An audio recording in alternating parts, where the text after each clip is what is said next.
Hello friends. నేనైతే రాజమండ్రి వెళ్ళినప్పుడు నేను 2 కట్స్ లైనింగ్ పీసెస్ అయితే తెచ్చుకున్నానని చెప్పాను కదా ఫ్రెండ్స్. దాని గురించి డీటెయిల్స్ అయితే చాలామంది అడిగారు. నేనైతే వీలు కుదరక ఈ వీడియో తీశాను కానీ సెండ్ చేయడం అయితే అవ్వలేదు ఫ్రెండ్స్. మనకి రాజమండ్రి తాడితోటలో హోల్సేల్ షాపులనేవి ఉంటాయన్నమాట. అక్కడికి వెళ్తే మనకి లైనింగ్ పీసెస్ అనేవి కొంచెం రీజనబుల్ రేట్లో మనం ఒకసారి తెచ్చుకుంటాం కాబట్టి బల్క్‌గా తెచ్చుకున్నప్పుడు పీస్‌కి ఇంత అని చెప్పేసి తగ్గిస్తారనమాట. మొత్తం మీద 50 పీసుల కట్ట, 25 పీసెస్ బ్లౌజ్ పీసెస్ కట్టలు అలా ఉంటాయన్నమాట. ఓకేనా ఫ్రెండ్స్. ఇవంట లింగీలంట చూపించారు.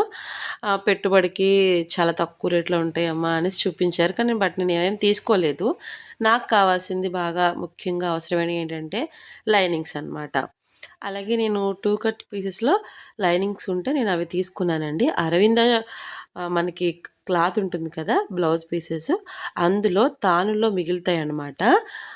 తానుల్లో మిగిలినప్పుడు 60 పాయింట్ల పీసు, 40 పాయింట్ పీసెస్ ఇలాంటివన్నీ ఒకటే కలర్‌లో ఉన్న ఆటిల్ని జత చేసి మనకి మీటర్ ముక్క కింద మనకి ఇస్తారనమాట. అది 2 కట్స్ వస్తది. 2 పీసెస్ వస్తది. 1 జాయింట్ అనేది వస్తదనమాట.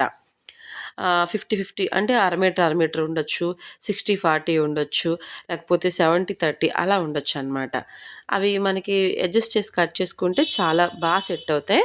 బట్ నేను కొన్ని ఫాల్స్ కూడా తీసుకున్నాను. ఒక 300 ఫాల్స్ దాకా తీసుకున్నాను. మెయిన్ కలర్స్ కావాల్సినయన్నీ కూడా 10 రంగుల కింద కట్టలు కట్టారనమాట. అవన్నీ కూడా మెయిన్ కలర్స్ నేను కొన్ని ఫాల్స్ కూడా తీసుకున్నాను. ఇదంతా ఎందుకు మీకు చూపిస్తున్నాను అంటే, ఎవరైనా కొత్తగా టైలరింగ్ చేస్తే వాళ్ళకి యూజ్ అవుతాయేమో అని చెప్పేసి నేను ఈ వీడియో తీస్తున్నాను ఫ్రెండ్స్. ఎందుకంటే ఒక్కొక్క లైనింగ్ కోసం మనం ఒక్కొక్క పీస్ కోసం అస్తమాను వెళ్ళి వచ్చామనుకోండి, ఆ లోపల ఒక బ్లౌజ్ కటింగ్ చేసేసుకోవచ్చు మనము. అందుకని చెప్పేసి మీరు ఒకసారి తెచ్చి పెట్టుకోవడం వల్ల అసలు మీకు ఎటువంటి లాస్ అనేది ఉండదు ఫ్రెండ్స్. అందుకే నేను తెచ్చుకోమని చెప్తున్నాను. ఎంత తక్కువ స్టిచ్చింగ్ చేసే వాళ్ళైనా, అక్క నేను రోజుకి 2, 3 బ్లౌజులే కుడతాను, ఆ మాత్రం దానికి ఇంత ఇలా తెచ్చి పెట్టుకోవడం అవసరమా అని మాత్రం మీరు అనుకోవద్దు. ప్రతి బిజినెస్కి దేనికైనా సరే పెట్టుబడి అనేది కంపల్సరీ ఉండాలి ఫ్రెండ్స్. మీరు ఒక బ్లౌజ్ కోసం సరే ఒక 2 రోజులకి సరిపడా బ్లౌజులు పక్కన పెట్టుకుంటారు. వాటిల కోసం లైనింగులకి ఆటిలకి వెళ్తారు. ఫాల్స్‌కి, లైనింగులకి వెళ్ళడానికి మీకు గంటన్నర టైం వేస్ట్ అయిపోతుంది. ఓకేనా ఫ్రెండ్స్. తర్వాత మనకి వాళ్ళు స్టిచ్చింగ్ చేయమని ఇచ్చినప్పుడు మనం ప్రతి ఒక్కరిని ఎక్స్ట్రా పేమెంట్ ముందే అడగలేము. మన దగ్గర ఉంటాయి, ఉండకపోతాయి. ఒక్కొక్కసారి ఎక్కువ ఉండొచ్చు, ఒక్కొక్కసారి చేంజ్ ఉండకపోవచ్చు. అలాంటి పరిస్థితిలో వాళ్ళని కస్టమర్‌ని కూడా అడగలేము. అదేంటమ్మా బ్లౌజ్ కుట్టకుండానే డబ్బులు అడిగేస్తున్నావు అని అడుగుతారు. ఇలా మనం మాట పడే బదులు, ఇబ్బంది పడే బదులు మనం ప్రతిసారి కంపల్సరీ బిజినెస్ చేసుకుందాము అనుకునే ముందే మనం ఏం చేయాలి అంటే ఒక 5,000 లేకుంటే 10,000 మీ దగ్గర ఉన్న బడ్జెట్‌ని బట్టి మీరు అమౌంట్ అనేది ముందుగానే పెట్టుకోండి. నేను ఇంకా రాజమండ్రిలో ఖరీదు అయిపోయిన తర్వాత మా వారైతే నన్ను బస్ ఎక్కించేశారు.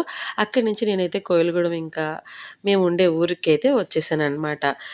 వీక్లీ 2 టైమ్స్ అయితే రాజమండ్రి వెళ్తూ ఉంటున్నాను కాబట్టి నాకు ఇలా లైనింగ్స్ ఎంత ఉంటే అంత 3,000 ఉంటే 3,000, 5,000 ఉంటే 5,000 ఉన్నదాన్ని బట్టి నేను 10 డేస్‌కి, మంత్‌కి, ఒక 1 మంత్‌కి అలా లైనింగ్లు అయితే తెచ్చుకుని పెట్టేసుకుంటాననమాట. లైనింగ్లు, ఫాల్స్ అలాగే ఒక 2 దారబంతులు బాక్సులు, ఒకటి డార్క్, ఒకటి లైట్ తీసుకున్నామంటే అసలు మనం ఎక్కడికి వెళ్ళాల్సిన పనే ఉండదు ఫ్రెండ్స్. అంతేకాదు కొంచెం అవసరం అనిపిస్తే లేస్లు కూడా రెడీగా పెట్టేసుకోండి.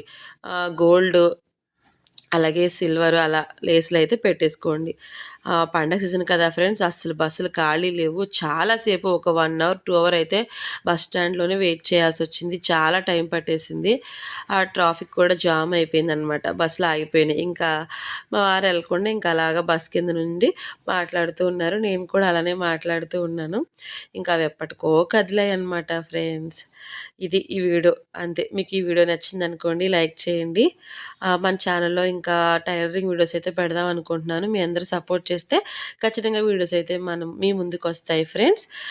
నేను చేసే ప్రతి కటింగ్లో కూడా నేను టేప్ లేకుండా ఒక్కొక్కసారి కట్ చేస్తూ ఉంటాను.